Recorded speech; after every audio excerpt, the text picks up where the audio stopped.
Olá, a gente começa mais um programa Eu Sofri, trazendo aqui mais uma convidada para compartilhar um pouquinho da sua história. Já vou dar as boas-vindas à Clara Martins, que está falando com a gente de Salvador. Tudo bem, Clara? Olá, tudo bem? Seja muito Satisfação, me bem-vinda. agradeço, né? Vamos juntas. Seja muito bem-vinda. Vamos já começar, né, conhecendo um pouquinho de você, né, antes da gente entrar especificamente, né, no assunto que a gente aborda aqui no programa. Você é de Salvador mesmo, nascida em Salvador? Conta um pouquinho da sua história. Bom, sou aqui de Salvador, né, da terra, empresária, palestrante. Tenho uma história aqui de alguns anos, sou uma pessoa pública conhecida porque eu atuava muito na parte de associativismo, de empreendedorismo feminino, e também na parte de voluntariado, junto com as obras de Irmã Dulce, né, Nossa Santa Dulce, e outras instituições sociais. Uhum. A gente até estava falando um pouquinho antes, né, da gente realmente começar a gravar, que a gente passa, né, por situações assim, a gente tem dias que a gente está mais sensível, outros a gente consegue falar melhor. Vamos tentar aqui contar a história, né? Você sabe que o objetivo aqui é trazer um pouco da experiência e normalmente as pessoas que acompanham o programa, elas se identificam, né, com a história de outras pessoas que estão aqui relatando e acabam sendo encorajadas, né? Esse é o nosso propósito aqui. Então eu conto com você para a gente conseguir ajudar mais pessoas, que eu sei que esse é o seu objetivo também, né? Sem dúvida, né? A gente tem que dar algum sentido positivo ao tanto sofrimento. E Sim. quanto mais a gente consegue falar sobre o assunto e trazer esse despertar tanto para a sociedade como para a vítima, que existem saídas, a gente alcança, né, algo positivo de tanta coisa ruim. Sim. Eu soube, né, através também de uma matéria que saiu, né, na mídia, você relatou que sofreu violência física, psicológica, patrimonial, e isso ocorreu no ano passado, é isso? No ano de 2020 a 2022, né? Tá, Eu saí desse processo, desse ciclo de violência em julho de 2022. Que eu tá. fui resgatada após 12 horas de tortura contínua. Tá, você pode relatar como é que você conheceu essa pessoa? Sim, eu conheci no aplicativo, né? No meio da pandemia. Uhum, E no início é sempre uma relação muito diferenciada, né? É um príncipe encantado e um gentleman. Tinha uma referência positiva de uma família aqui local e em pouco tempo acabamos nos envolvendo, né? Naquele processo da pandemia, 3 meses depois, a gente já estava morando juntos e começaram também os pesadelos, né? Eu passei praticamente 1 ano e meio sob todos os tipos de ameaças e abuso também em cima de meus filhos, o que acabou me deixando inerte, porque além do medo que eu tinha medo que acontecesse alguma coisa também com meus filhos, né? Quando eu esses vi o que filhos ele era são de um capaz de outro fazer relacionamento, comigo, né? como Os filhos que você tem de um outro relacionamento. de outro relacionamento. Eu fui Tá, casada antes de 15 anos. certo. E assim, de uma certa maneira a gente acaba ficando refém, porque a coação vem em cima de quem é mais frágil, né? Também que são as crianças. E nesse processo eu acabei perdendo a guarda de meus filhos. O pai começou a inserir, né, algumas atitudes, que é o que eu digo, a mulher às vezes pede socorro em silêncio. Por isso que quando eu lancei o livro, eu lancei o rompimento do silêncio. Porque entenda que você está ali sobre constante ameaça, sobre constante agressões. Nem sempre você tem condição de dizer o que está acontecendo, até porque se aquilo ali não cessar naquele momento, você volta e vai apanhar mais. Então, às vezes, você passa alguns sinais. Minha rede social, eu era uma mulher pública, Passei 2 anos sem rede social. Não publicava nada. Era o pedido de socorro em silêncio, né? Meu ex-marido começou a perceber alguns comportamentos que não eram o perfil. E aí, o afastamento dele e das crianças, coisa que eu sempre lutei para as crianças estarem próximas dele. A gente sempre teve uma boa relação. Então, ele aí começa a sinalizar, né, que já viu o isolamento social da pandemia e começou a agravar depois desse relacionamento. E diante disso tudo, né, quando eu comecei a perceber o inferno que eu estava, acho que eu não sei se tem outra palavra, o pesadelo, sabe? Porque de repente aquele príncipe encantado virou um monstro. Eu nunca tinha apanhado de meu pai.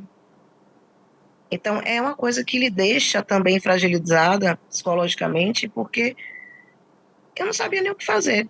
Eu via meu rosto roxo, ficava com vergonha de meus filhos de me verem assim, ficava psicologicamente também diminuída, porque o ciclo da violência, ele destrói a mulher em várias esferas.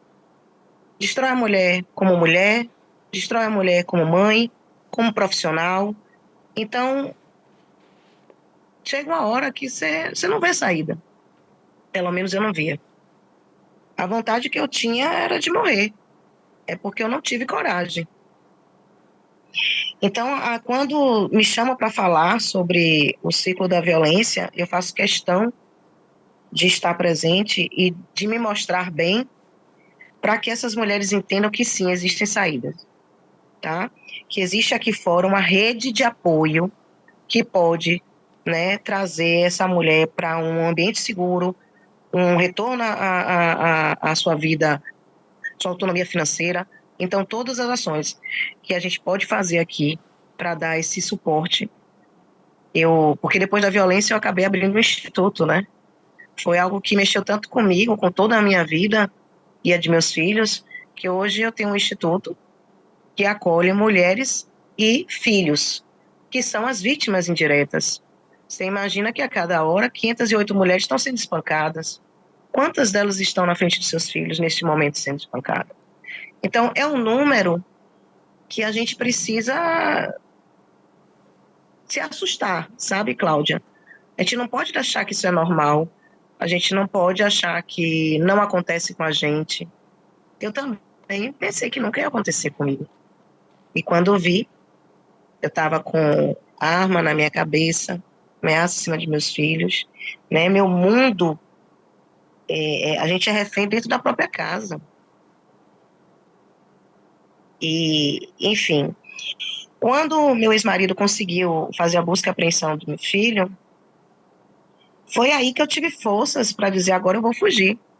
Porque com a criança, eu pensava, para onde eu vou? Né? Você vai para onde com a criança? É a alimentação dessa criança, esse cuidado. Eu não sabia que existia abrigos, que eu poderia ser recolhida, né, com segurança, não sabia. E já estava num processo que eu não tinha acesso a celular, a televisão, sabe? Era um cárcere muito delicado. E, assim, o meu caso, ele é tido, assim, na Bahia como um caso emblemático. Porque, além de todos os abusos da Lei Maria da Penha, ele teve um nível de crueldade que foi a tortura. Mas não foi uma só tortura, foram várias torturas durante o período, o que também abate a gente psicologicamente, sabe? Torturas de não poder dormir, torturas de afogamento com água, com chuveirinho, com sufocamento, enfim. Quando eu fui resgatada, eu tinha projetado uma fuga, né? Então eu consegui pegar alguns contatos, passar por escrito para uma pessoa, para que ele entrasse em contato e conseguisse algum recurso para eu poder fugir. Daí eu não sei se nesse meio tempo o agressor percebeu alguma coisa, porque foram 3 dias contínuos de espancamento. E o último foram 12 horas, né? Até hoje ninguém consegue explicar, nem eu, só posso agradecer a Deus, como é que eu consegui sobreviver. Quem Eu te digo que, resgatou como foi sempre, o a seu maternidade... ex-marido? A pessoa que te resgatou foi o seu ex-marido? Não. Não, meu ex-marido tinha pego o meu filho, né? Certo. Busca e apreensão. Uhum. Eu consegui apoio financeiro para fugir. Quem me resgatou foi uma denúncia anônima da vizinhança, para a Entendi. polícia. O Uhum. que aconteceu? Nessas 12 horas, chega um ponto que seu cérebro bloqueia a dor, né? E a única coisa que eu pensava era pedir a Deus a oportunidade de ver meus filhos, nem que fosse uma última vez. E aí, o agressor, ele entrou em exaustão, dormiu, cochilou. Nisso que ele cochilou, eu aproveitei, abri a porta da sala e comecei a tirar algumas coisas, que eu disse, agora eu vou. Só que foi tão rápido que ele acordou e me chamou. Quando ele acordou e me chamou, eu disse, se eu bater a porta da sala, ele vai ouvir a zoada. Então eu encostei, não fechei. Voltei pro quarto, e aí ele fez, tranque o quarto. Com esse tranque o quarto já era o código, né? Vai mais uma sessão de espancamento. Fechei a porta do quarto e começou, né? Então, murro em costela, sufocamento, como eu fui encontrada nesse dia. Eu chego lá. Bom, eu sei que teve uma hora que ele virou para pegar a espada, tá? É um caso também que teve a espada de samurai, aquela katana, né? Eram duas, que eu fui espancada com duas, sendo que uma, você deve saber, que ela é uma espada grossa. Mas no inquérito ela tá assim, ó, de tão... Você imagina quanto eu sofri nessa noite, né? Uhum. Para empenar uma espada, uma katana. Sim. Quando ele virou, eu não sei de onde veio a força, que eu levantei, abri a porta do quarto, saí correndo. Nisso que eu saí correndo, ele veio atrás. Eu consegui ir para o hall, caí no hall, ele me derrubou. E aí uma vizinha abriu a porta, que ela veio zoada. Eu não sabia mais gritar, só fazia ah. E aí a vizinha fez, o que está acontecendo? Nisso que ela fez, o que está acontecendo? Ele levantou e recuou. Ali eu consegui fugir. Fui para um mercadinho que estava embaixo e me acolhi. Cláudia, eu não sabia como eu estava, né? Eu não tinha espelho no lugar onde eu estava. Uhum. Como é que eu estava? Roupa rasgada, isso aqui. Isso foram as fotos que eu vi depois do inquérito. Tudo aqui roxo, até o peitoral, costela, quebrou meu crânio, a mão, dedo quebrado. Eu sofri castigos, né? Então, assim, bolo, tava com os dedos, a mão inchada, braço, eram dois tamanhos do braço, cada espada. As costas disseram que estava parecendo a Paixão de Cristo. Mas nada disso eu via. Eu só estava com medo e encolhida, né? E aí o pessoal viu o meu estado, se assustou, porque devia estar assustador mesmo para qualquer ser humano ver, e chamou a polícia. Quando a polícia chegou, eu estava com tanto medo que eu disse, eu não vou não, porque eu não sabia qual era a influência da família dele naquela cidade. Então eu estava realmente com muito medo. Isso é o estresse pós-traumático. Uhum. Então, quando fomos para a DEAN estava fechada. Chegamos numa delegacia, eu sentada, colhida. Entrou uma delegada e fez assim: o que é que aconteceu com você? Eu disse: eu caí. Você não teve coragem de falar o que realmente estava acontecendo. Não. Eu só pensava o que ele podia fazer com meus filhos. Uhum. Eu caí. Ela olhou para mim e ela fez: você não caiu. Você caiu, doutora. Você não caiu. Eu disse: eu caí, doutora. Então, vem cá, sente aqui. Pode falar a verdade. Eu disse: a verdade é que eu tenho medo. E aí ela perguntou aos policiais o estado que eu tinha me encontrado, o que é que tinham visto. Aí, quando eu soube, já tinham conversado que, né, a vizinhança tinha percebido a zoada, que era violência doméstica. Uhum. Ela disse: vamos lá pegar ele agora. Eu disse: doutora, a senhora tenha cuidado, né? Eu tinha tanto medo. Ela: não, comigo não faz nada, não. Mulher retada, viu? Como diz aqui na Bahia. Em resumo, ela chegou lá, ele estava assistindo Netflix. O que eu quero lhe dizer é para você ver o nível Uhum. da frieza, né? Assistindo uma série, já tinha limpado a espada, só que foi recolhida a espada e foi percebido que pelo empenar da espada e todas o corpo de delito.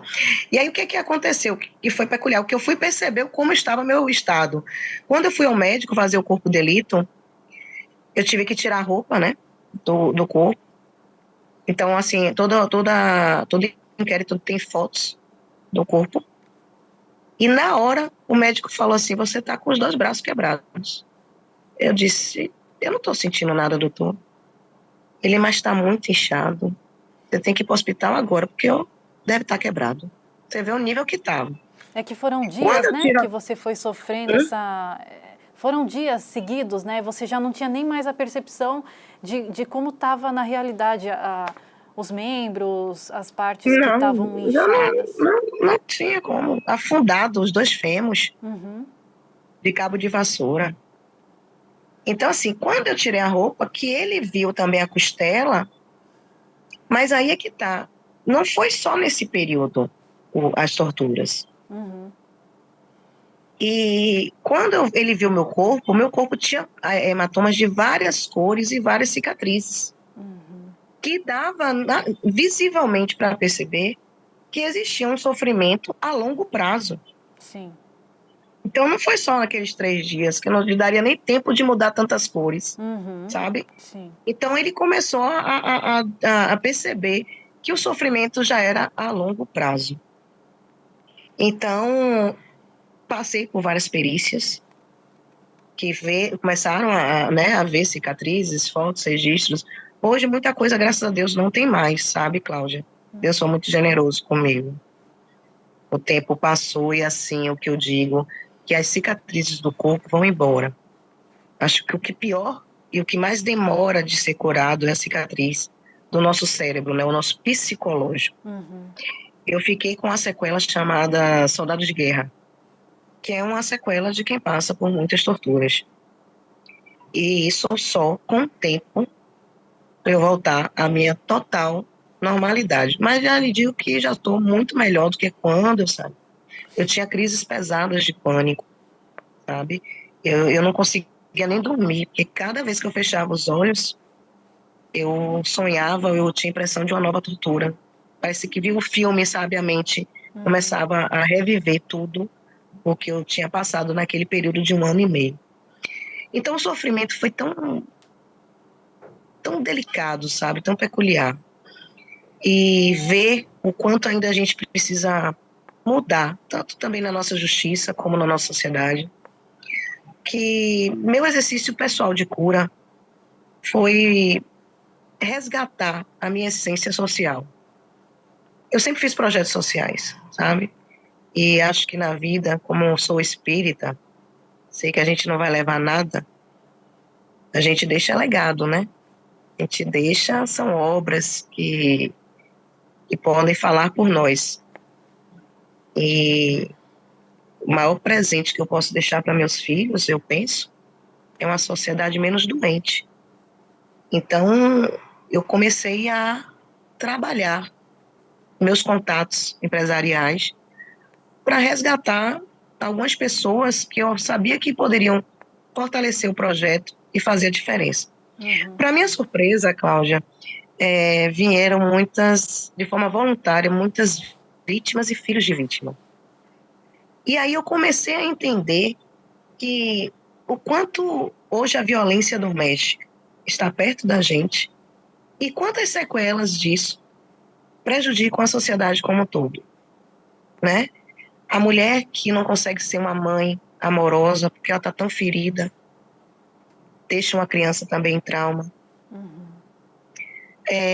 Uma mulher que também não consegue produzir, não é porque não tem a capacidade, é porque ela ouviu tanto que ela era incapaz. Ou então que ela passou 20 anos cuidando da família e não foi capaz de ter a oportunidade de ter seu desenvolvimento, né, econômico e profissional. Então, assim, eu fui descobrindo tantas histórias que me deram força. Porque, assim, quando a gente, no meu caso, o nível de crueldade foi tão peculiar que, para mim, eu não tenho como justificar para você, Cláudia.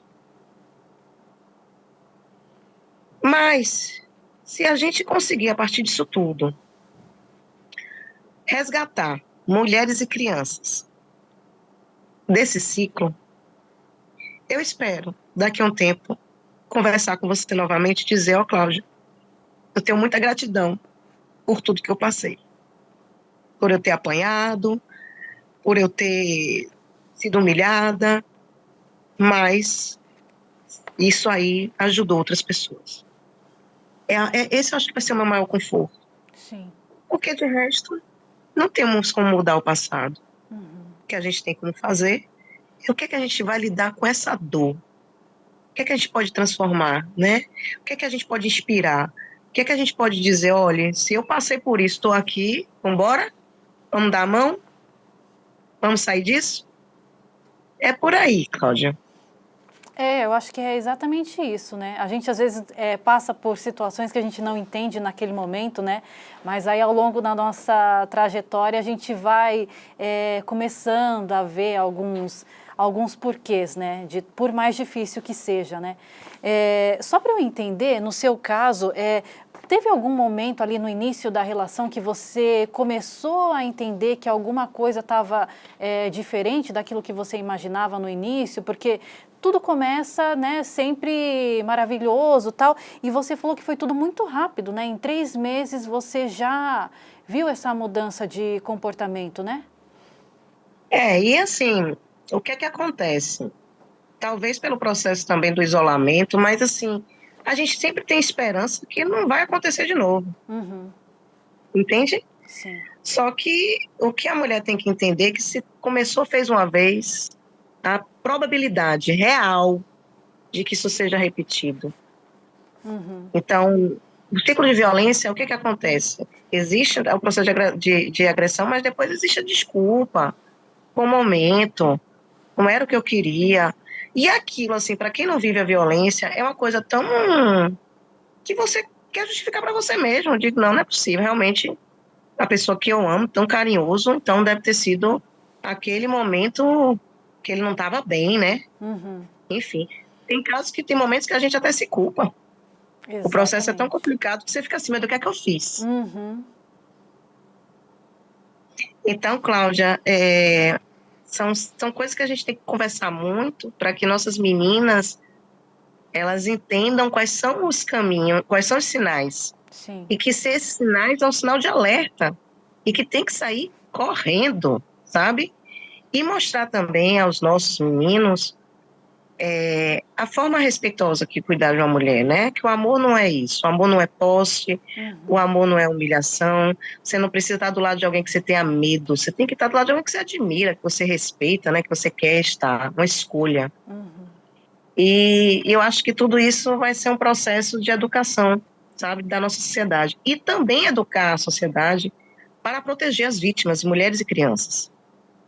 Porque eu acho que é uma responsabilidade, acho não, tenho certeza que é uma responsabilidade nossa. Isso gera impactos também na nossa vida, economia, em tudo.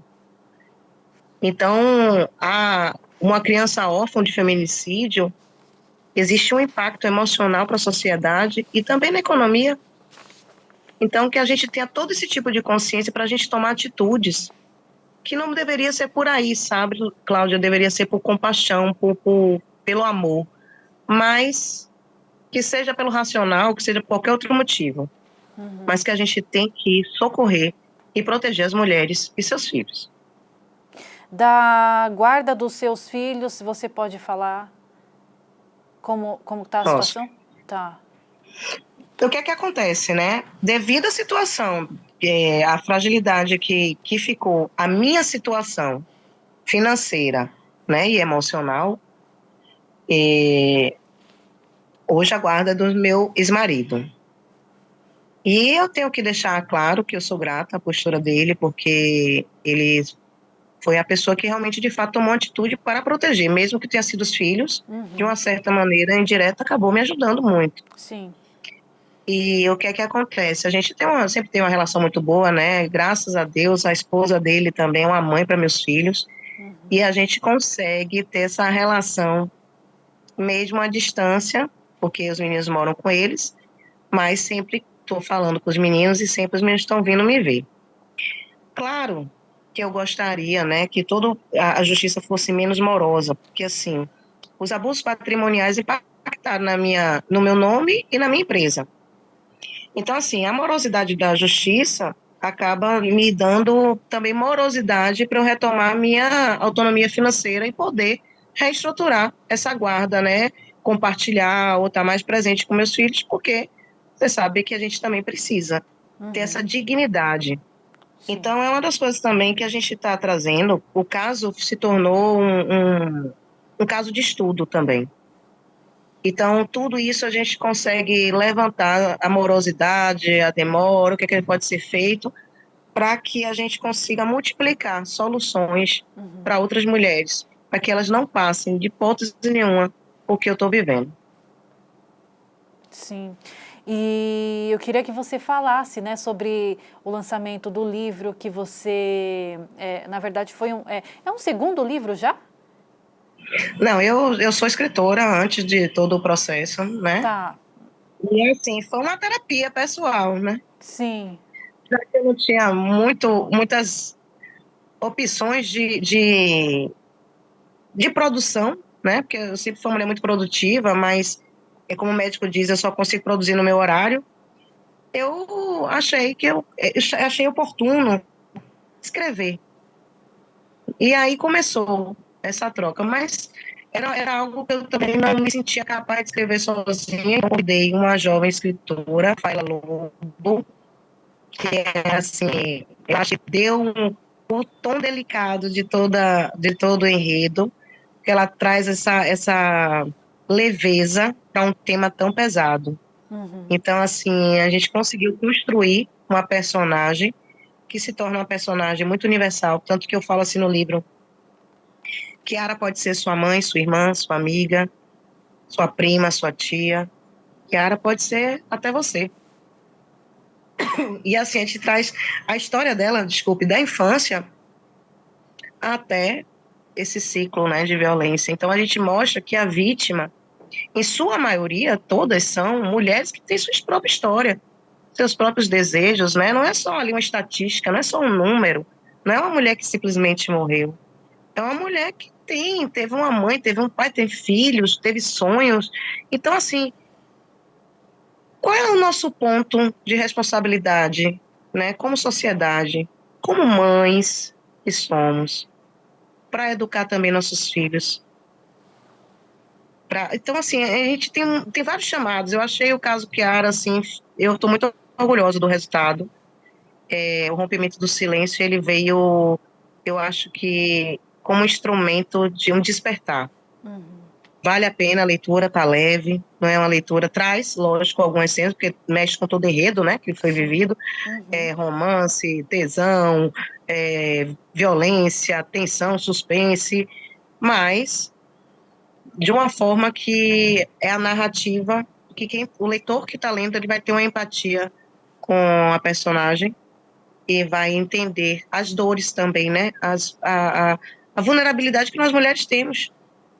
Uma mulher que se envolve com uma outra pessoa, ela não se envolve para apanhar, ela se envolve para formar uma família, né? O sonho de uma mulher é de ter um parceiro, né? E normalmente eles vêm com essa imagem, né, de que serão companheiros. Sim. Esse livro, ele está disponível para que as pessoas possam adquirir, seja onde for que a pessoa estiver no Brasil? Sim, eu vou passar depois para vocês Tá o bom. link, tá, do Tá. e-book. E, assim, essa primeira tiragem foi uma tiragem que a Assembleia Legislativa fez aqui na Bahia. Então, a gente vai, junto com o governo, conseguir multiplicar esses livros e a gente vai fazer alguns lançamentos. A gente vai combinar em alguns lugares. Normalmente, o que eu faço? Eu troco o livro por algum item que vai ajudar alguma instituição. Esse primeiro lançamento aqui em Salvador, eu troquei por leite para ajudar numa creche de uma instituição que eu trabalhei antes de todo esse processo. Então, assim, eu acho que é o ciclo, né, o movimento que a gente faz do bem e multiplicar tudo que vier dessa dor vai ser direcionado para coisas positivas. Inclusive através do instituto que você também montou, né? que você já está aí apoiando várias mulheres também. Queria que você falasse um pouquinho sobre isso também.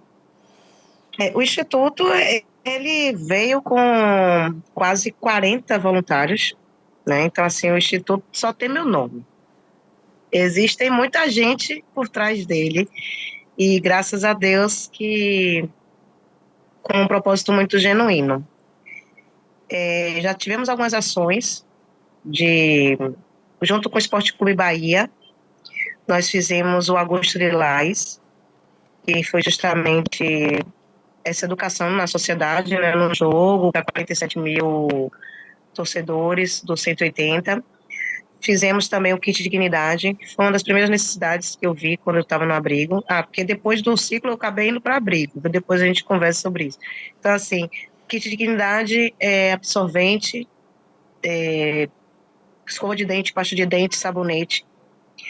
E são coisas que a gente vai depois, assim, até se assustando, sabe? Tem um bairro aqui que um responsável da comunidade entrou em contato porque meninas de 12 anos estavam se prostituindo por causa de um absorvente. Então, são gestos muito pequenos que a gente pede para a sociedade que a gente consegue, né, evitar Sim. abusos maiores e traumas maiores. E, além disso, o lançamento do livro, que veio com esse chamado também para a sociedade. A gente, para um ano, deixa eu falar aqui, a gente está com uma parceria também, tá vendo que semi-joia linda? Da Paramount.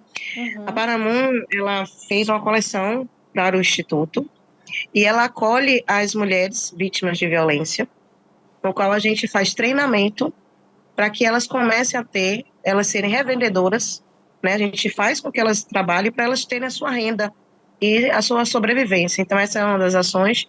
A gente também tem o apoio psicossocial e jurídico, e eu acredito que para o ano a gente consiga fazer um trabalho de maior alcance, porque o nosso objetivo é fazer também alguns documentários, conversar sobre o tema, sempre trazendo essa educação para também trazer a viabilidade do Instituto, porque o Instituto tem custo, né, Cláudia? Sim. E assim, para a gente fazer um projeto de qualidade, ter os profissionais de qualidade como a gente propõe, a gente precisa realmente do apoio também público e privado. Mas a gente tem conseguido.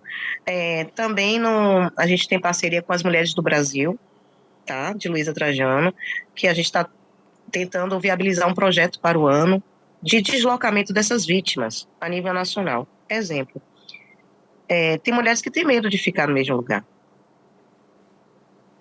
Então, às vezes, ela precisa ter esse apoio em outro município, em outro estado, tanto em estrutura de trabalho como em estrutura de segurança, né? Ou seja, é um recomeço, sabe, Cláudia? A gente tem que entender que a maioria das vítimas saem sem nada, saem realmente destruídas.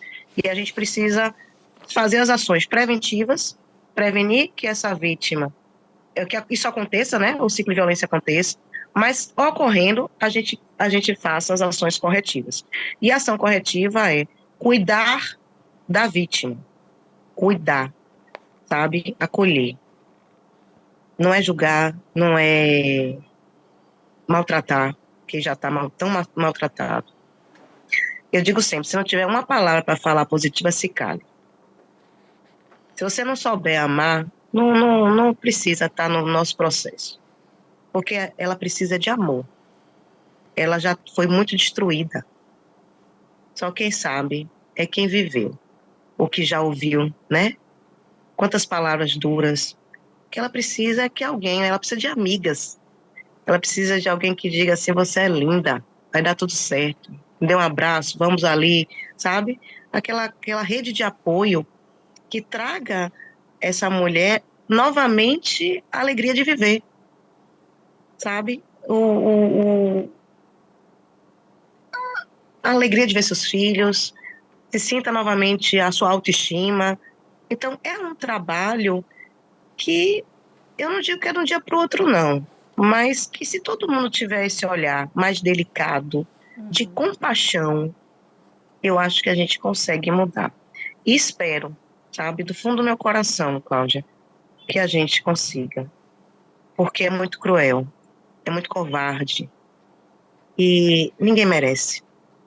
Ninguém. Nenhuma mulher, nenhuma criança merece a dor de ver sua mãe sendo espancada. Ou a aflição de estar no quarto ao lado, só ouvindo a zoada. Então, que nós sejamos mais solidários, que nós sejamos mais responsáveis com a vida dos outros seres humanos. Que quando a gente ouvir uma zoada, que a gente ligue, sabe, 180 denúncia anônima, que a gente impeça tanta violência e que na hora que a gente começar a mudar essa visão e acolher mais as vítimas, eu tenho certeza que vai diminuir também os agressores, porque eles vão ver que existem consequências, né? Então, quando a coisa está muito solta, quando a coisa é muito fácil, né? A ocasião faz o ladrão, dizia minha mãe aqui na Bahia. Então, talvez a ocasião de ter uma pessoa frágil do seu lado que ninguém protege, seja talvez, né? A oportunidade de se virar um agressor. Mas a gente tem lá também no Instituto, eu posso falar com autoridade no papel de vítima, eu não falo de agressor porque eu não sou agressora, então, mas a gente tem no Instituto algumas terapias que é justamente sobre autocontrole, que a gente tenta prevenir nos relacionamentos esse ponto da agressão. Então, assim, tem um projeto chamado Educar, né, que é educação para dentro. Então, é assim, esse autocontrole para que não chegue nesse ponto de raiva, que haja essa agressão. Uhum. Mas, Cláudia, eu sou uma andorinha no meio da floresta.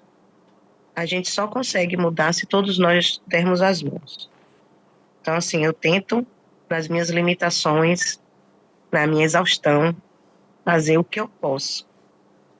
Hoje mesmo eu estava correndo em 2 eventos antes de vir. Por isso que quando você me perguntou, eu falei, eu disse, porque não é fácil, sabe, Cláudia?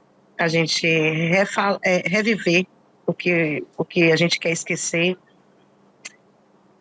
não tenho orgulho nenhum de ser uma mulher que passei por isso, de ter imagens que meus filhos não conseguem ver.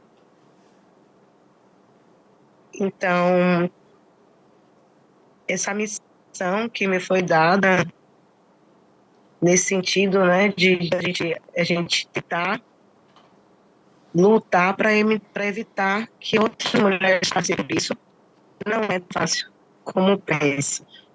Então, ontem mesmo a gente estava também numa caminhada contra a violência, mas a gente tem que estar, se a gente está aqui viva, tem que agradecer e se juntar. Tem muita mulher também que está precisando sair de ciclo, que acaba se inspirando quando vê que outras seguiram. O Instituto está à disposição, a gente está na fase de manutenção do site, então se quiser falar com a gente pelo Instagram, é Instituto_Clara_Martins. Meu Instagram pessoal é o clara.martins1. Então, qualquer coisa que a gente puder fazer, a gente vai estar sempre se esforçando. Mas o meu pedido maior é que a sociedade também se comprometa, né? E que se sinta responsável por essas crianças e mulheres que estão em estado de vulnerabilidade que precisam ser acolhidas. Esse acolhimento que você fala, né? Eu já sinto assim, só no seu sorriso, nesse seu sotaque, que é maravilhoso. Tudo isso já, sabe, traz uma energia totalmente diferente daquele sofrimento que você passou ao longo desses 2 anos, né? Que foi bem difícil. É difícil não se emocionar realmente, né? Eu aqui fico me segurando, ouvindo o seu relato. Mas eu já consigo ver assim que só desse sorriso, olha só que maravilhoso, né, das outras pessoas verem, né, que depois de passar por tudo isso, você tem essa força, né, super guerreira e já consegue aí ajudar tantas outras pessoas, seja através do seu relato, através do livro que você também teve força de escrever junto com uma parceira. E está continuando aí na caminhada, né, de divulgação e até de compartilhar informação para que as pessoas, né, conheçam como é o ciclo de violência. Muitas vezes a gente está tão vulnerável, né, com o emocional tão abalado e a gente não consegue ter essa percepção, esse entendimento, né? Então, já te parabenizo por tudo isso. E Cláudia, oh, meu amor, obrigada. E assim, desculpa te interromper. E às vezes eu estava até falando assim de alguns sinais que são muito sutis, Sim, né? Tipo assim, a mulher pensa que o homem está protegendo, não, ele tem cuidado comigo. Ele não quer que eu vá ali porque quer cuidado, entendeu? Desculpe exatamente. te interromper. É que as Mas a gente, histórias realmente se eu acho, repetem, né? É exatamente isso. então, assim, eu que agradeço a oportunidade de fala. É importantíssimo essa oportunidade que você traz. A internet hoje é um instrumento. Uma das poucas coisas que eu poderia, às vezes, que eu podia ter acesso era o YouTube. Então, que a gente consiga, né, levar essa palavra de força, de superação para essas mulheres, que, que elas saibam que elas não estão sozinhas, que não são únicas nesse processo e que estamos aqui para a gente poder fazer a diferença na vida delas. Vou mandar meu livro para você, viu, Cláudia, e para a Ai, equipe. agradeço. Quero muito ler. Você vai gostar. Estou recebendo um lote amanhã, aí eu vou separar. E assim, que a gente consiga realmente trazer esse livro como um instrumento de inspiração. Sim. Eu tive muito cuidado para que ele não fosse. Eu quero que ele seja um estímulo de superação. Porque assim, a gente tem muitas notícias de dor, fato. Muitas notícias de morte, fato. Mas a gente precisa mudar isso aí. Trazer notícias de mulheres que eu sou uma em milhões.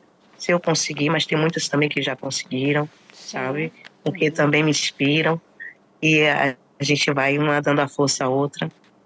E porque a gente sozinha a gente não é nada. Mas juntas a gente consegue ser mais forte. Cláudia, obrigada pela sororidade. Obrigada pela escuta. Agradeço toda a equipe também, viu? É isso, a gente está junto, né, com as portas abertas aí para receber aí não somente os relatos, né, do sofrimento, mas o compartilhamento de tudo isso que você está fazendo, né, em prol de outras vítimas, para que outras vítimas não passem pelo mesmo, né, evitando aí todo esse sofrimento. Então, eu que agradeço pela sua participação, por você relatar aqui a sua história e mostrar esse sorrisão bonito para a gente também se sentir acolhido, né, por você mesma. Então, obrigada. E vai ficar as suas redes sociais também aqui, o link para que as pessoas possam também baixar o livro, né, adquirir e conhecer mais a história aí que você relatou, certo? Obrigadão mesmo, viu? Eu que agradeço, Cláudia. Então é isso, a gente vai encerrando mais um Eu Sofri, agradecendo mais uma vez a Clara Martins. Fica as nossas redes sociais para que você possa acompanhar aqui todos os conteúdos do canal e também as redes sociais da Clara. É isso, um beijo para você e até a próxima. Tchau!